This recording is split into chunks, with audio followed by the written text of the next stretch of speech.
Okay, so let's take a look at what's inside this wire here, which has got me a little bit worried that they're all going to be so light and fine. Another issue I haven't really thought much about, is I've got to strain relief this so any tugging on this won't tug the connections, and what I'm guessing are really, really fine wires in here, so this might be tough to do. This is where if you get a jack, that mounts in a hole and has terminals, it's a little easier than trying to do this thing. So I'm just going to kind of trim off the end of the wire here, which I'm eventually going to throw away anyway. We'll take a look at what the situation is.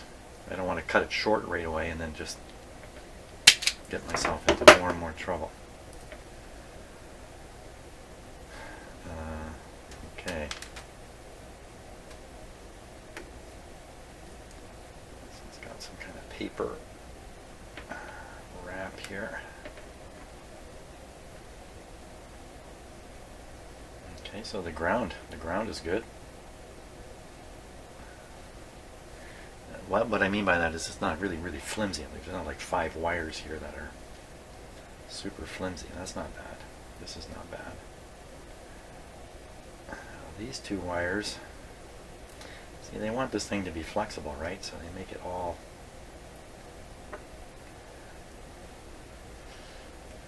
flimsy. Just for experiment. Let's see if I can do this. Bingo. Okay, so the impression I get is preparing the ends of this wire is easy stuff. How to strain relief it. One typical way is just to tie a knot in the wire. This still makes it movable. I could kind of try to fix this in so it's very tight like that, but that's kind of dumb because then it's sticking way out the back of the radio. I really want it out and a little loose and floppy here. Is there some easy way to clamp it?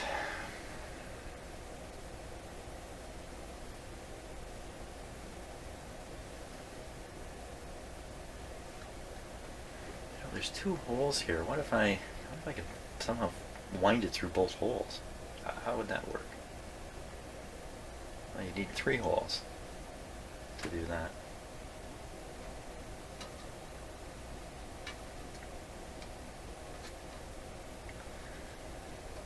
You can always epoxy the wire. That's probably the best thing to do, is just stick it through the hole, attach it, and then throw epoxy on it here. This is a flexible material, so epoxy's not the best.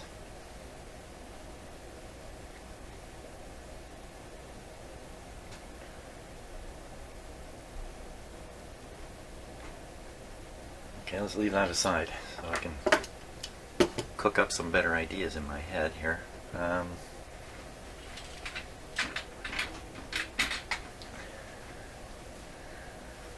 we'll do is we'll work on the other part of the switch here. So I want to nip this wire here. I think I'll do the extension thing. I'll just solder on an extended wire. This is the one going back to the volume. So this is the one that would go to the center post. So why don't we do that? We'll do that right now. Okay, gotta find a nice piece of wire here. Okay, just before I make a mistake, let's take a close look at that terminal before I nip the wire.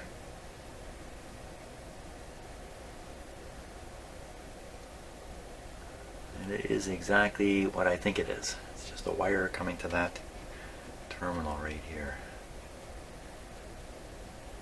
And I can pull the wire out a fair bit to work on it. I'll be attaching this kind of wire here, a single conductor piece of insulated wire. That should go just fine. Should not be a problem. Okay, so we'll nip it away. Okay, something got cut there. Tug it out. clearly I can see the whole thing going right to that terminal, so there's no question I've got the right wire. It's very good to double, triple, quadruple check all this stuff while you're doing it. At least for me, anyway. Okay, just a little more.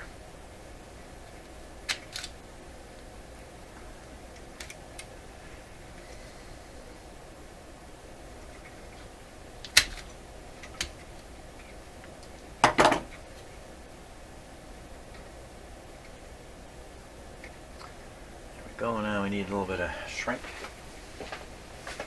tubing.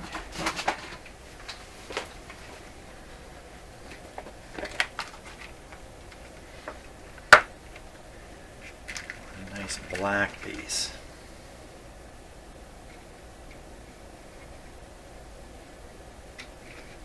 Okay, that's going to do it. That's a little long. I'll use this piece here.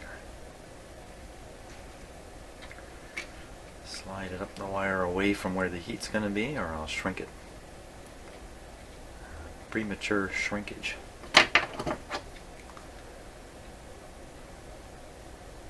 That's another male issue, isn't it?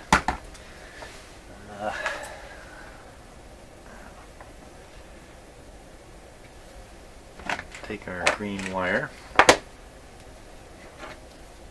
cut the end off.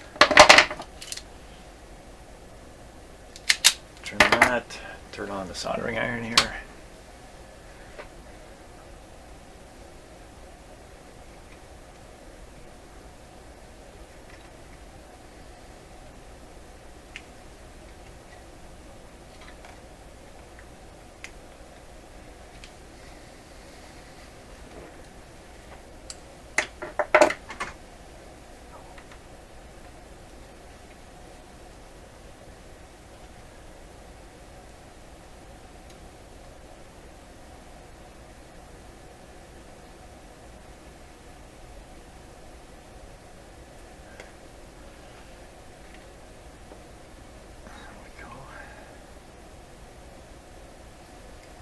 Okay.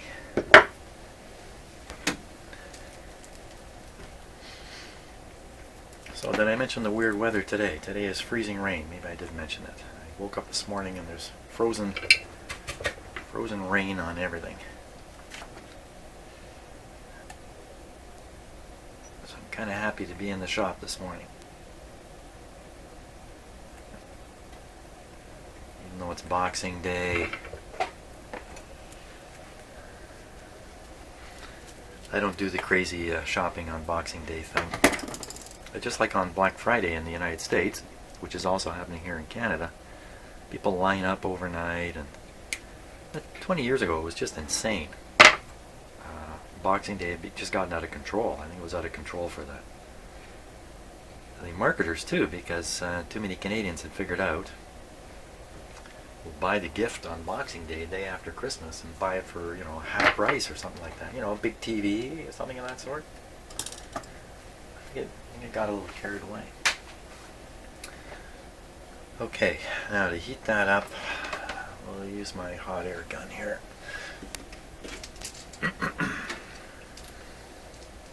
Switch it on.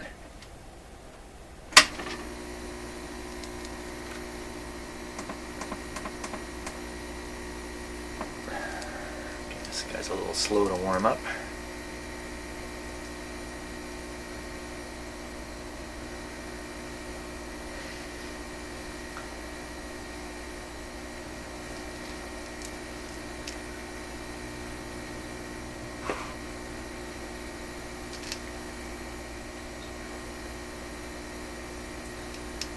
It's temperature controlled.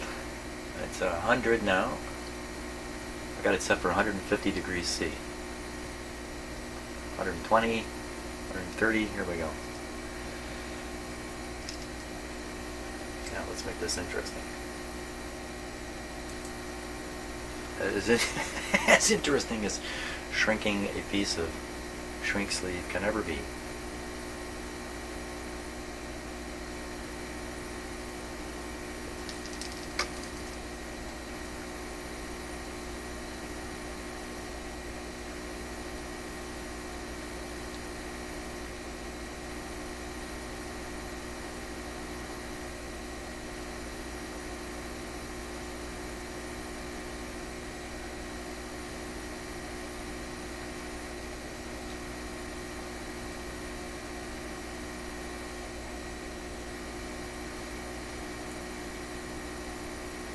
So while we're waiting for this to shrink, I was listening on the radio this morning before I came in the shop, a review of all the Syrian refugees that have come to Canada in the last year. Last year at this time, the country was scrambling to get, I forgot the number now, 25,000, I believe it was 25,000 Syrian refugees into Canada. The attitude in Canada was this was like a mission of mercy. People need help, and we're here to do it. And so it's been a year now. There's 25,000 Syrians, many of which couldn't speak English, or speak it well anyway, have come here and tried to establish a life. And you know, it's not easy for everybody. I don't need to shrink this down super tight or anything. Many of them, it's been very challenging. I mean, it's a whole new country, a whole new culture. But I think on par, it's really gone very, very well. Okay, maybe I should have that up around 200 to make it a little quicker, but there we go. Okay, so we're just fishing the green wire, the new wire down through here.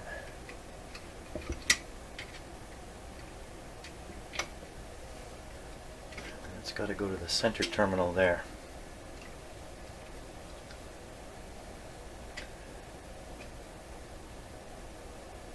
That would be the spot.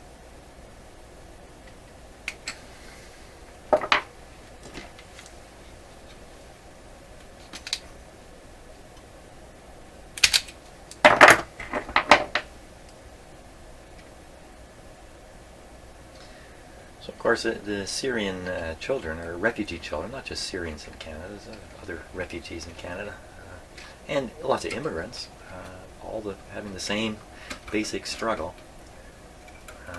It's just, of course, if you're a refugee, your situation has been very bad for a long time. The children kind of adjust pretty quick. There we go. The adults, wow. You know, a lot of these are professional people, doctors, professors, stuff like that.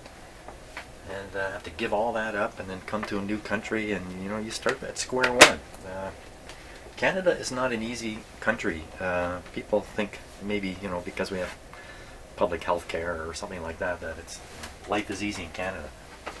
It's not. If you don't have a job, you're in big trouble in this country.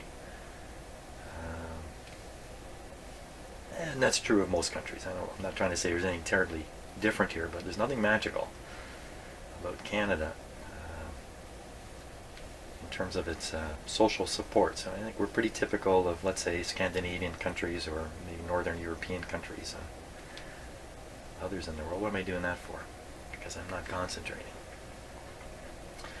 Okay, so I think I'm gonna put this through.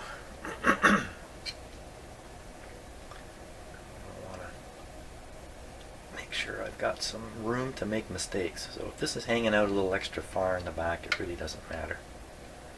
In fact, maybe the more clay back here, the less chance of a strong tug. If I make it short, the person will grab it, and immediately their tugging will be transmitted in there. If I make it long and somebody grabs it, yeah, that's a good idea. That's a form of strain relief right there. So that being the case, plus it gives me a chance to redo this a couple times. Every time I talk, I make this longer and longer. Of course, we don't want to lay him way out the back. Let's start here. We'll try it here. Here we go. That's commitment.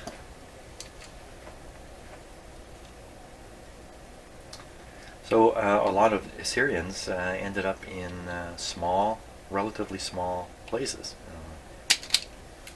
cities of 60,000, 100,000, or much smaller yet. I think some ended up in very small communities. Right here in the one I live in. I live in a city called Aurelia. It's a small city, 31,000 people, and I'm pretty sure there's at least one Syrian family here somewhere. Mind you, they won't stand out. They won't stand out in this country. certainly in the cities. A Syrian refugee or somebody from anywhere in the world could be in a bigger Canadian city and they'll just look like everybody else because there's such a diversity of people here. Now, I've made this. You know what? I could use this as a bit of the strain relief too. If I tuck it in tight, then I need more of these wires. Yeah, I don't think I need to cut this back further.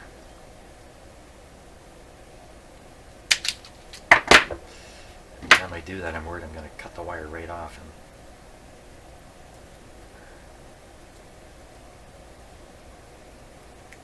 And who am I to talk about Syrian people in Canada anyway? I'm just a guy here. I've had nothing to do with them at all myself. But of course, being a Canadian and having lived in the big city of Toronto, I've run into all kinds of people who have come to Canada. Their parents came to Canada. Hey, my father came to Canada from Finland. So I'm really the child of an immigrant. I mean, who isn't in the United States and Canada? Yeah, some people's families have been here for many generations, but at some point they immigrated. Okay, so what I'm going to do is I'm going to strip these guys. I do it one at a time here. This is a really risky. I may cut the good show. I want to cut the conductor with this tool here. Excellent.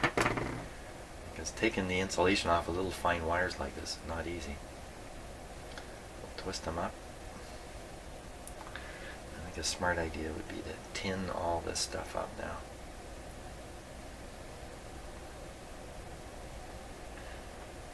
I should put it through the hole and keep working with it on the other side of the hole. I can get it through after it's tinned.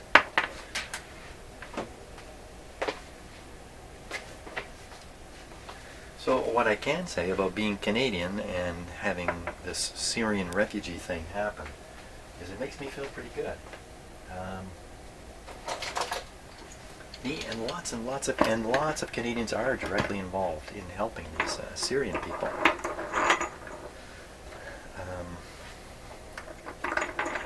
And I think basically it's been really good for the national psyche, helping us hang on to the beliefs of who we are and how we act. You know, hey, we're not perfect. You just have to look at what's happened with the Indigenous people in Canada. It's been a rough ride for them, just like many other countries that had Indigenous people. The Europeans move in. It's not the best deal, that's for sure. But, so, you know, we're doing great with refugees, but our own Indigenous Canadians are having a really hard time with it. Part of that is because of the remote communities. If you live in a really small country, you might not have anywhere that's really remote, but there are small towns of 1,000 people 1,500 kilometers north of me here, and maybe more, living in very remote circumstances, because that's where they've lived for hundreds or thousands of years. Of course, in the modern times, it's just not working out well. So we have lots of problems in Canada. Lots of problems, just like everywhere.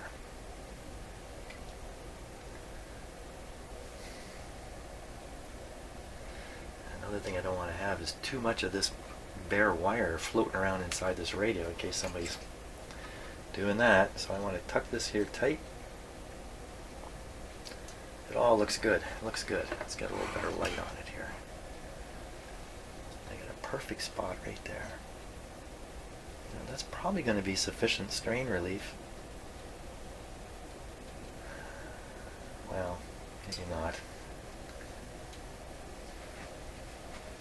And how much strain relief do you really need? You know what, you need quite a bit on something like this, because if somebody's going to plug in, let's test it. And pull out. The pulling out is the worst. Now what I do, I'm smart enough to push my fingers against each other because I've done this so many times, right? So you get it out. But if you freehand it like this, you're bound to do a jerk thing here.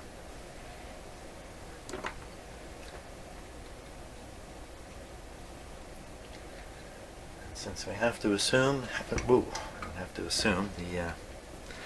the owner of this radio is a serious radio collector. He's decided a few years ago to really get into this, and he hunts down very specific radios. He wants to collect Canadian-built radios, and he's quite serious about it. So he's wise about these radios, so I don't have to worry about him yanking away. But let's get rid of this. This is never gonna serve me now.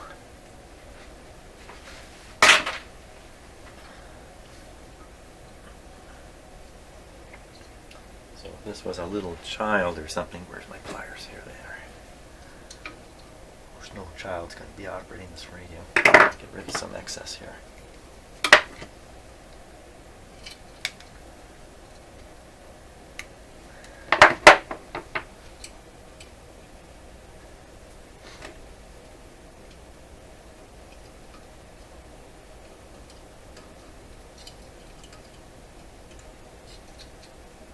Another thing is I don't want this wire pulling out, so the white and red wire become hanging out the back of the radio. It'd be a little like my my drill I showed earlier. So I'm going to put this pretty tight here.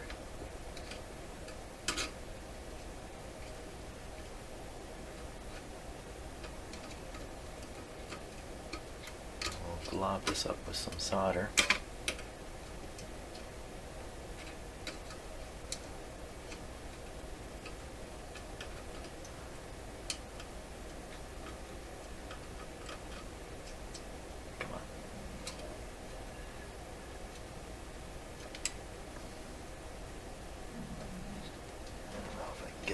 For another time around.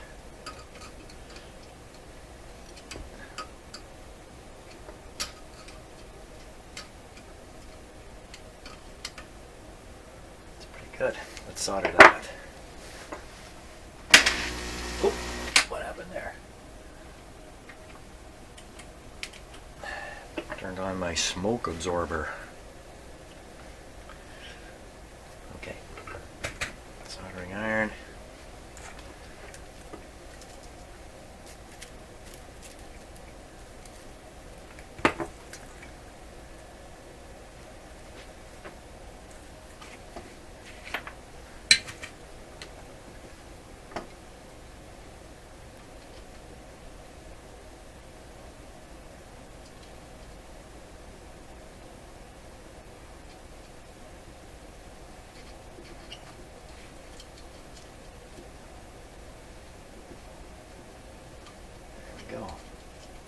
Big blob of solder. Fantastic.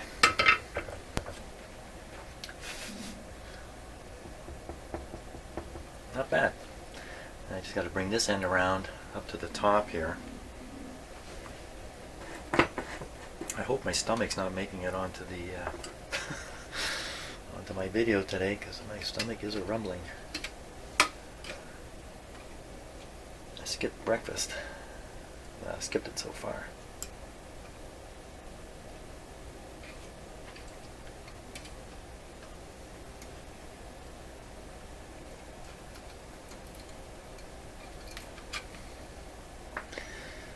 We get our weather in this part of Ontario. We get our weather from two places. It either comes up from the Gulf of Mexico and the Caribbean area up through the central states,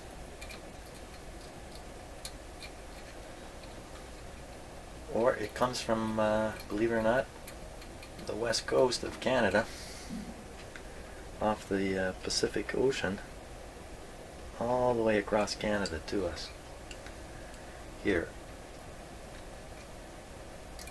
Most of the time it's coming up coming up from the Caribbean or the southern United States.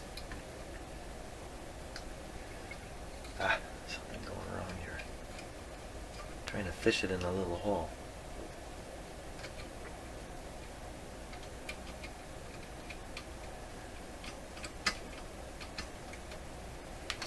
One of the reasons I like working on these old radios is because the parts are pretty big and discreet, you know.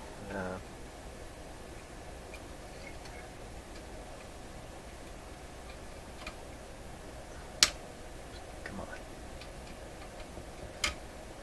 Ooh, broke it. Don't break it. No breaking. Let's take a closer look at what's happening here.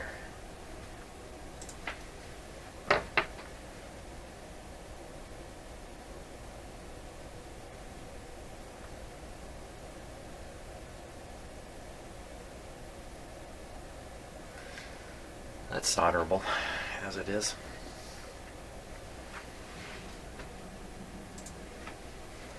Yeah, if you hear thunder, the thunder's coming across on the video. It's my stomach rumbling. Holy smokes. Oops.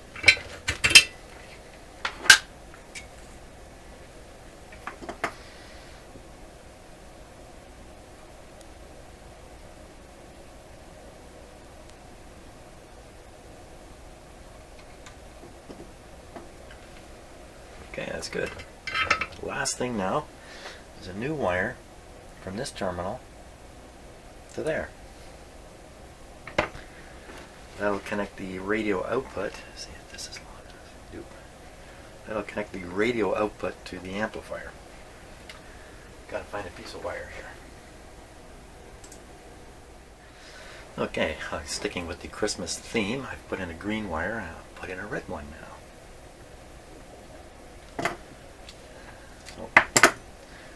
First of all, length.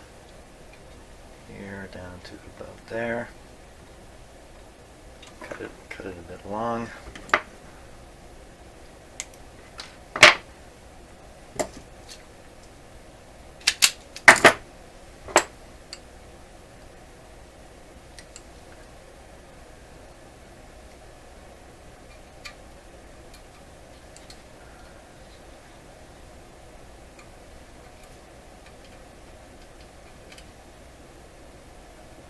If I seem a little shaky, it's because I'm on my second cup of coffee with no breakfast.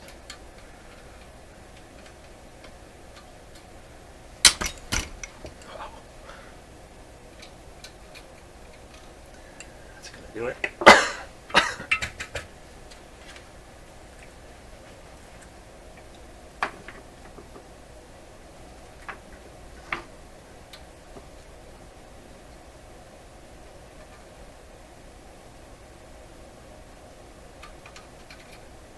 I find you always got to put a little bit of solder right away.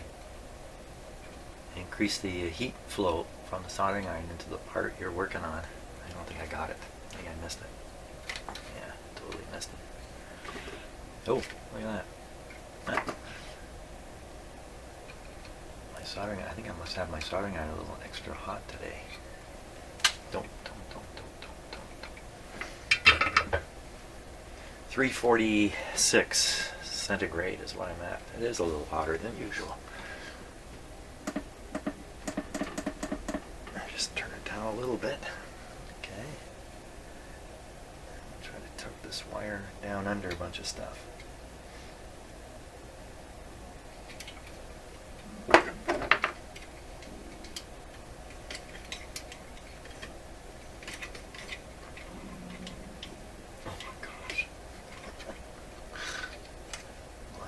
Stomach. Okay, let me tip this a little bit. This way. That's the terminal there. Let's go under here. The thing about doing this kind of stuff is after you've done it, then you find out if there's a hum problem. I did not pre-experiment with this.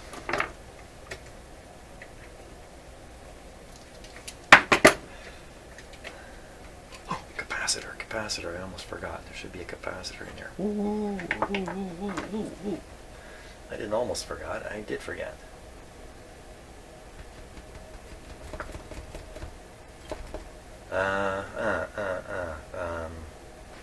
Capacitor really is supposed to be on this wire here, up here.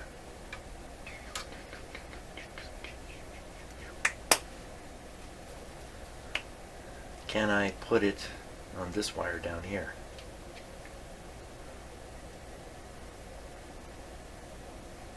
I probably could, you know, I probably could.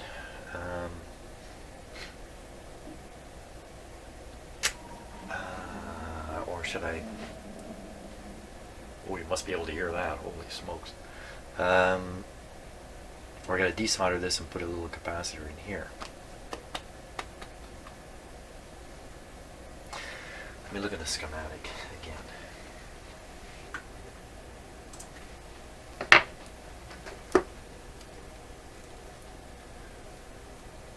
Okay, so now if you notice, the phono input doesn't show any capacitor at all, because you're throwing a switch.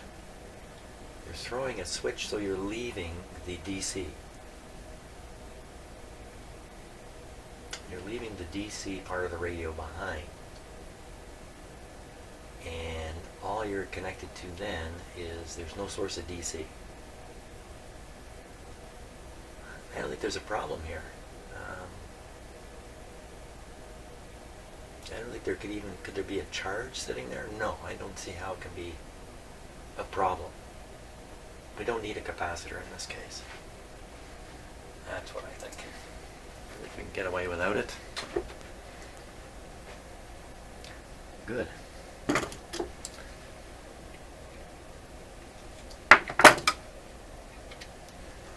strip that guy off.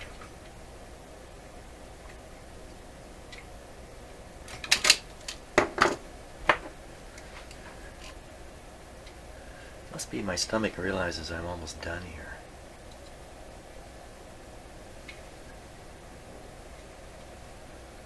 It's like I have a cat in my stomach. What I mean by that is when cats are hungry, my cats anyway, they know when there's a good likelihood that I'm going to feed them and when there isn't a good likelihood. So if I'm sitting and watching TV, not moving much, they won't pay much attention. They'll just kind of sit there. But as soon as I start moving and get up or something, right away they're okay.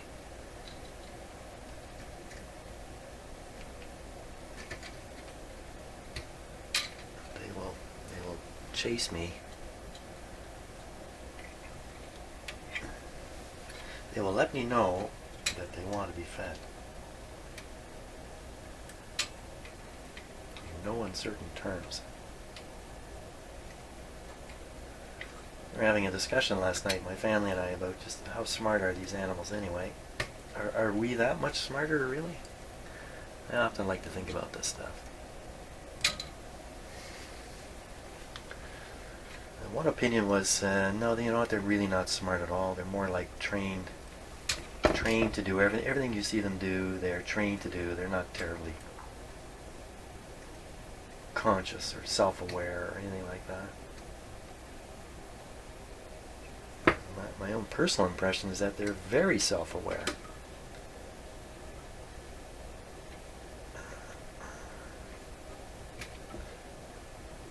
And perfect. They got thinking heads too. We're not the only ones with it.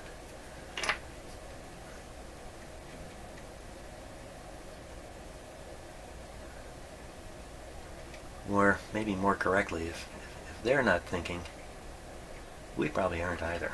Perfect. Got it done. Whew. Time for a test.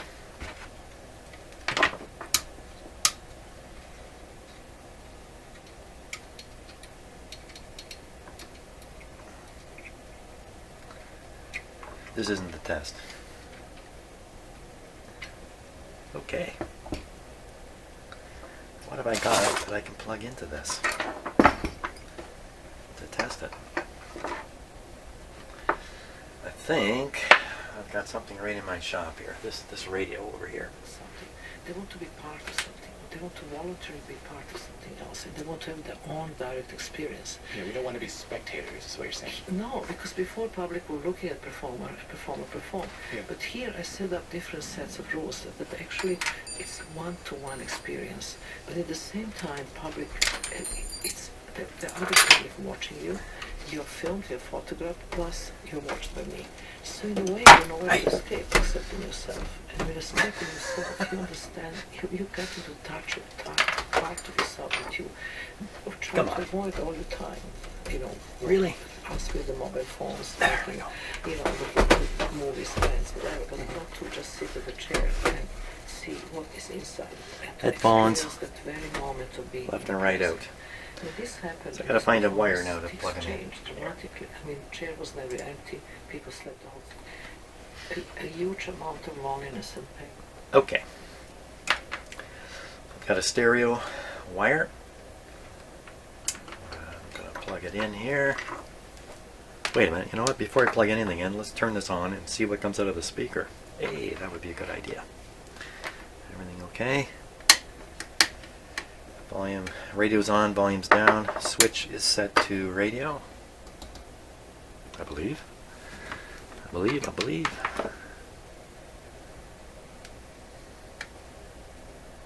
Things good. We'll put it on with a bit of a current restriction. It's warming up. Dial lights on. Volume's down right now.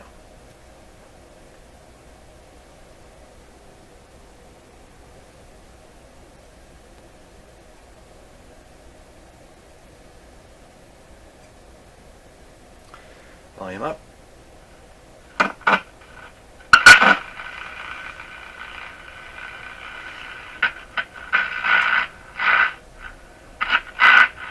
Okay, volume down. Switch thrown. Volume up. So then a little bit of dirt in the volume control. No hum. Okay. This is the moment of truth. Did this really work? What did I do with the cord I was going to use? Here it is. So let's first start by plugging a cord into the volumes down. Plug her in. Volume up. Just a noisy volume control. We will now, I'll be the input.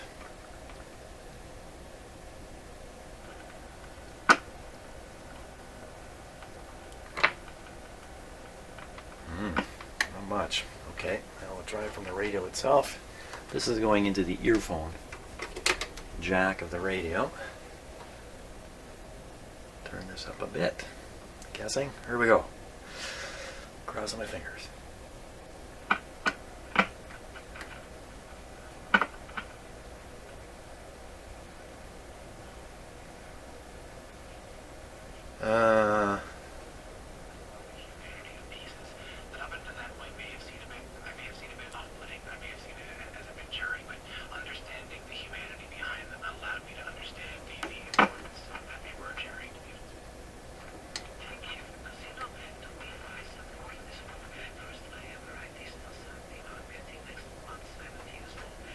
Well,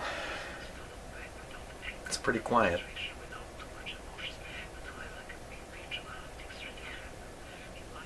Okay, that's from the earphone output of this radio. That's not what I was hoping for. I was hoping for a little more volume. Let's try something else here. Because there's another kind of output on this radio I can utilize. Let me find another wire. Okay, so best I can do is just use this connector. Okay, volume down. Look out. See, maybe I should have tested this initially before jumping ahead. This goes up here. My guess is this will be even quieter. Okay, volume down.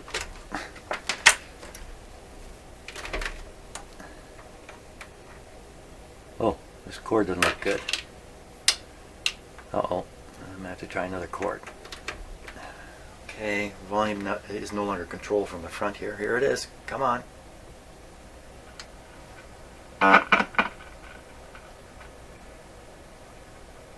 Whew. Just barely hear it. Oh, I was a little worried about this. Because I haven't gone through the preamp tube in doing this, I've sent the signal straight to the output tube. It's looking for a fairly substantial input.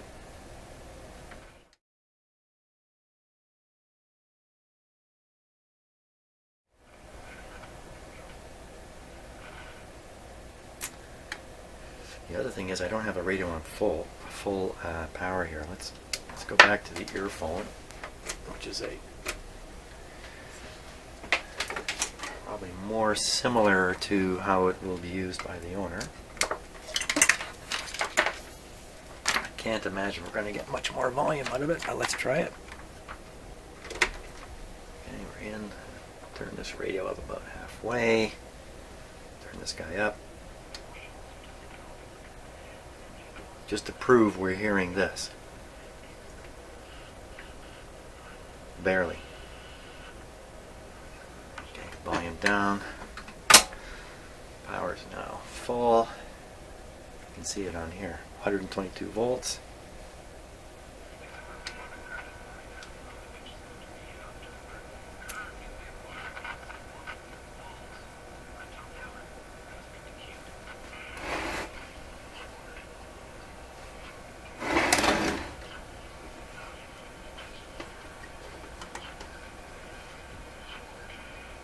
Huh.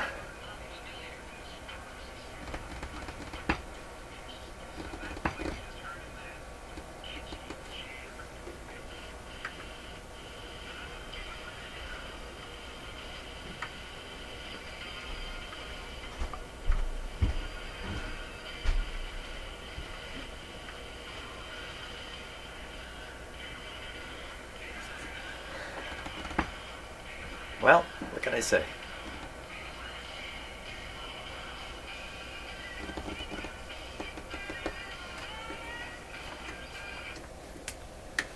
Okay, there it is. Not so good. But it is what it is. Okay, there you go. So you see how to do it, and you can also see the result might not be so great after all that work. Now, I'm pretty sure the input source that the owner has is much stronger than what I'm using here in my shop. Both of these inputs have been kind of low level the way it's been done.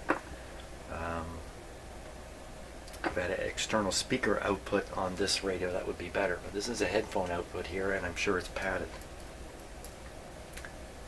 And the other output I tried is like a high impedance type output. Not at all going to have much oomph. But at least it's working. It does work. There we go. Okay. Merry Christmas. Happy New Year. We'll see you later.